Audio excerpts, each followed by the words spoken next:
Good morning, good afternoon, good evening. Guys, Kevin sir back from Personal Tutor, Standard 8th History Playlist आप लोग देख रहे हैं. Chapter 8 है, टॉपिक है कास्ट एंड सोशल रिफॉर्म्स. जातियाँ और हमारे इंडियन सोसाइटी में जो रिफॉर्म्स जो नीडेड थे काफ़ी हद तक. हमें एक चीज़ पता है, इंडियन सोसाइटी में जातिवाद हमेशा से रहा है. It has been existence since ancient times. जब से वर्ण सिस्टम बना था, ब्राह्मण, क्षत्रिय, वैश्य, शूद्र, फिर जाति, अलग अलग जातियाँ बनी थी, तो ये सिस्टम हमारे इंडियन सोसाइटी के अंदर इतना हेविली इनकलकेट हो चुका था that we couldn't get out of it easily. अब बहुत सारे सोशल रिफॉर्मर्स ने जब सोसाइटी में चेंजेस, कुछ प्रथाओं को बदलने के बारे में सोचा, तो उनका ध्यान ये कास्ट इनइक्वालिटीज़ की तरफ भी गया. कास्ट इनइक्वालिटीज़ का मतलब होता है किसी जाति के लोगों को अपने से तुच्छ समझना, थोड़ा सा स्मॉल समझना और उनको नेगेट करना सोसाइटी से, उनको सोसाइटी में इक्वल अपॉर्चुनिटीज़ नहीं देना. राजा राम मोहन रॉय साहब की अगर हम बात करें, मैंने अपने प्रीवियस वीडियोस में उनके बारे में काफ़ी कुछ बताया, जानने के लिए प्लेलिस्ट देखना. राजा राम मोहन रॉय, उन्होंने, since I told you, he new many languages, Sanskrit, Persian, European languages, Asian languages, Indian languages, बहुत सारी लैंग्वेजेस पता थी उनको. उनकी एक पेक्यूलियरिटी थी, राजा राम मोहन रॉय एंशिएंट टेक्स्ट्स जो होते थे उनको रेफ़र करते थे और उनके बेसिस पे बताते थे कि ये जो सोसाइटी में कुछ प्रथाएं हैं वो गलत चल रही है. और उनके जो संवाद होते थे, उनके जो डायलॉग्स होते थे, जो राइटिंग्स होती थी, उसके अंदर भी वी सॉ अ पेक्यूलियरिटी. वो एक तरफ तो एडवोकेसी करते थे किसी भी एक्ट का, किसी भी ट्रेडिशन का, और दूसरी तरफ उसका कंडेमनेशन करते थे स्ट्रॉन्ग पॉइंट्स के साथ में. राजा राम मोहन रॉय ने एक बुद्धिस्ट टेक्स्ट ट्रांसलेट करा था जिसमें एक बहुत क्रिटिकल एनालिसिस किया गया था कास्ट सिस्टम के ऊपर, जिसमें बहुत क्लियरली डिफाइन किया गया था कि कास्ट सिस्टम और ये जो कास्टिज्म चल रहा है सोसाइटी में, कास्ट इनहेरिटेंस और कास्ट डिफरेंसेस जो सोसाइटी में चल रहे हैं, that is totally irrelevant and it had to be dealt with. Prarthana Samaj एक समाज उस वक्त स्थापित हुआ था जो भक्ति का ट्रेंड लेकर आया था. अगर आप हायर क्लासेस में जाएंगे तो आपको भक्ति ट्रेडिशन के बारे में पता चलेगा. भक्ति मूवमेंट इंडिया में आया था. भक्ति मूवमेंट के अंदर एक यूनिक सी स्पेशल बात उठ के आई थी. पहले के टाइम पे मंदिरों में एंट्री सिर्फ और सिर्फ हाई कास्ट के मेल्स, ब्राह्मण, क्षत्रिय, वैश्य, इन लोगों को रहती थी. महिलाओं को, शूद्र को इस एंट्री से कोई वास्ता नहीं था. उनको बिल्कुल भी अलाउ नहीं किया जाता था. They couldn't enter the temples, they couldn't read the sacred text and all. प्रार्थना समाज ने जब भक्ति मूवमेंट स्टार्ट करा था इंडिया में, तो उन्होंने कास्ट को साइड करा था. They were strong advocates of one theory, भगवान किसी कास्ट के लिए ही नहीं बना है, भगवान सबके लिए होते हैं. तो आप उनको किसी एक कास्ट पे सीमित नहीं कर सकते. परमहंस मंडली, बॉम्बे में अगर हम बात करें तो परमहंस मंडली फाउंड करी गई थी 1840 में, और वो तो डायरेक्टली कास्ट सिस्टम को एबॉलिश करने के लिए ही बने थे. परमहंस मंडली, रामकृष्ण परमहंस मिशन जो है अभी भी चलता है. एनीबडी फ्रॉम एनी रिलीजन और caste can go and just pray out there. It's like getting into that feeling. बहुत सारे रिफॉर्मर्स और ऐसे मेंबर्स जो रिफॉर्म एसोसिएशंस के थे, वो लोग अपर कास्ट के थे. नाउ ये लोग सीक्रेट मीटिंग्स के अंदर जो कास्ट टैबूज थे उनको वायलेट करते थे, फूड एंड टच इनके ऊपर वायलेशन करते थे. इससे ये होता था कि उनके जो कास्ट प्रेजुडाइसेस हैं, जो कास्ट के ऊपर जो जातियों के जो दूरियां हैं वो हटे. देखिए, ओपनली ये नहीं हो पाता था उस टाइम पे, क्योंकि उस वक्त इंडिया में एक सडन रिफॉर्म तो आया नहीं था. ब्रिटिशर्स को एक एलियन की भावना से देखा जाता था।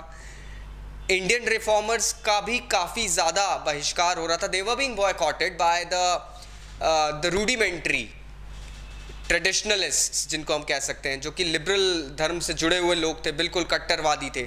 वो लोग कहीं ना कहीं रिफॉर्मर्स का एक बॉयकॉट करते थे, और वो चीज़ यहाँ भी होती थी। इसलिए सीक्रेट मीटिंग्स के अंदर कुछ हाई सोसाइटी के लोग भी ये कास्ट प्रेजुडाइसेस को दरकिनार करके काफ़ी हद तक ये प्रेजुडाइसेस को मानने से इनकार करते थे और कास्ट सिस्टम का बहिष्कार करते थे।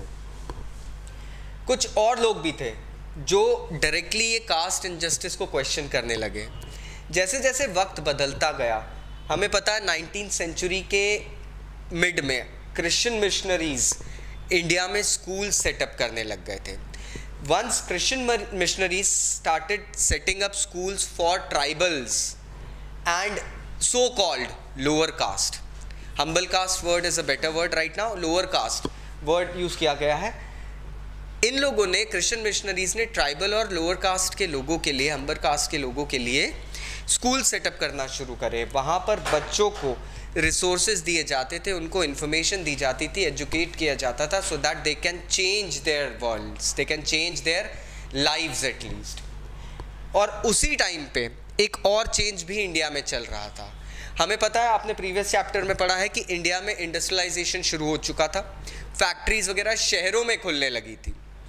अब जो ये शहरों में खुलने लगी थी, जो म्यूनसिपैलिटीज़ वगैरह आने लगी थी, तो इन म्यूनसिपैलिटीज़ को, इन सिटीज़ को एक्सपांशन की ज़रूरत थी। अब एक शहर जब बनता है तो कैन यू इमेजिन उस शहर के साथ साथ वहाँ पे क्या क्या चीज़ें नीडेड होती है।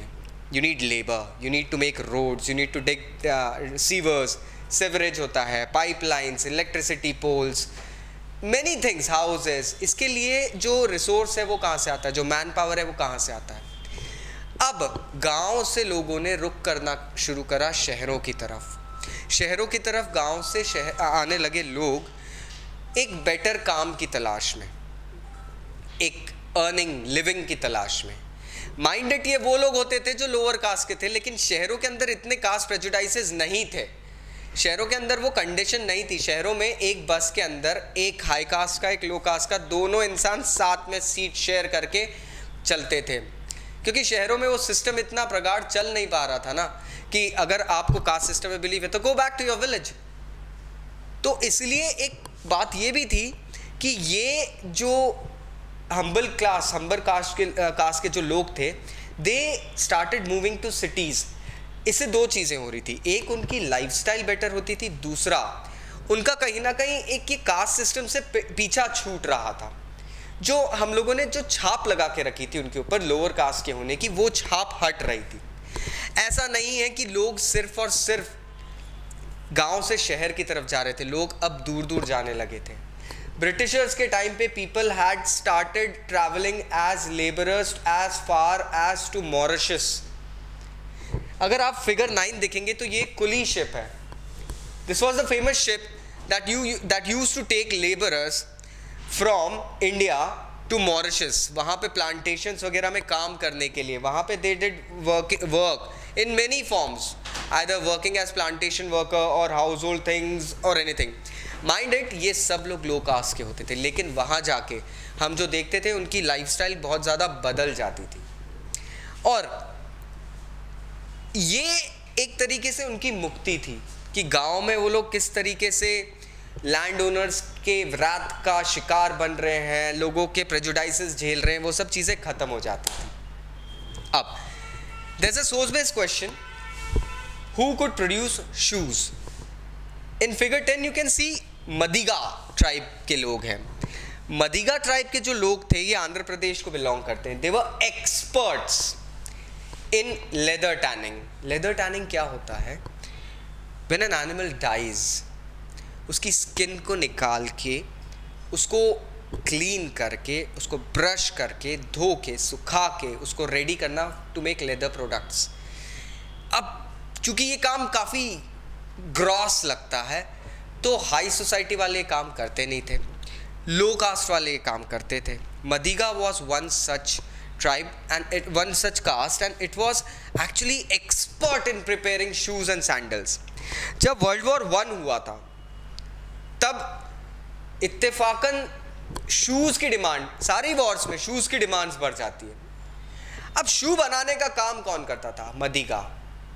तो यहाँ पे भी एक बेनिफिट इनको मिला था. जब शू बनाने का काम इनको मिला था, so they also started uplifting their lives because they could demand their rates now. They were in demand now. So chances हर किसी को मिलने लगे थे. Things were changing. Societies started working up. इसके अलावा और भी जॉब्स थी. महार कास्ट के जो लोग हैं, उन लोगों ने, उनको अनटचेबल्स के समान डिसरिगार्ड किया जाता था, छूत कहा जाता था. लेकिन इन लोगों को भी महार रेजिमेंट में जॉब मिली थी. महार रेजिमेंट ब्रिटिशर्स ने बनाई थी इंडियन आर्मी के लिए. उस समय वो रॉयल ब्रिटिश आर्मी थी, रॉयल इंडियन आर्मी कह सकते हैं, वो थी. लेकिन महार रेजिमेंट जो आज भी इंडिया में व्याप्त है, वो देन उसी टाइम के रिफॉर्म्स की है. बाबा साहेब भीमराव अंबेडकर जो कॉन्स्टिट्यूशन ऑफ इंडिया बनाते हैं, लेकिन इत्तेफाकन एक दलित थे. आई एम नॉट कंडेमिंग और using a bad word please. उनके डैडी भी एक आर्मी स्कूल में टीचर थे. Baba Saheb Bhimrao Ambedkar is the one जिन्होंने दलित मूवमेंट स्टार्ट करा था, and he went ahead and created the change, brought a change in India. अगर हम देखें तो यहाँ पे फिगर 11 में दुबला कास्ट के लोग हैं, ये गुजरात के हैं. They are right now carrying mangoes.